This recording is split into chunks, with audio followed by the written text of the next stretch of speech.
So I think my background in the arts, just loving and studying so many artists. I love theater.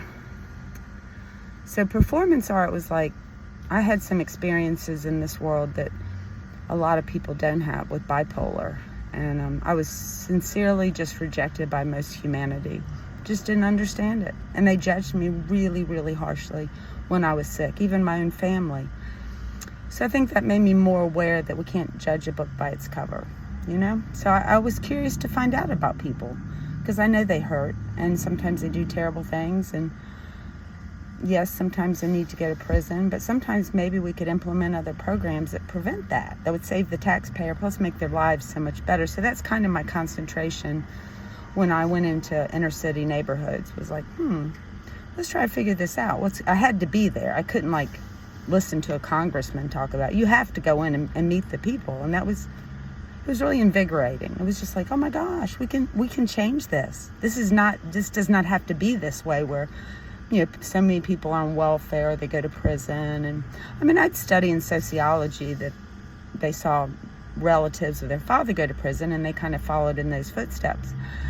And so then I looked at areas, even suggested by an older lady who had lived through segregation, and she said, we need activities for the kids. So I looked into that to make deterrence to them getting in trouble, because they're busy learning, enjoying, engaging in the community and their family, and learning stuff they really love and activities.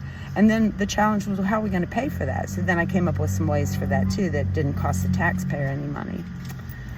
And yeah, to be rejected in humanity because of an illness or a color of your skin, or, you know, people don't feel comfortable around people that are diagnosed mentally ill. And I tell people, any chance I get, I try to shake their hand and say, well, I have bipolar, because I'll meet people and it just seems appropriate, especially if they work in the mental health field, and they're kind of like, ooh, I'm like, no, you guys are doing a good job. It's getting better.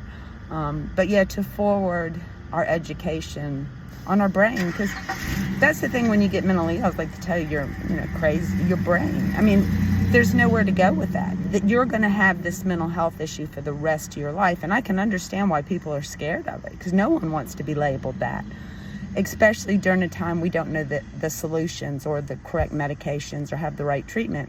So, and it's gotten a lot better, the past 10, 20 years, gotten a lot better.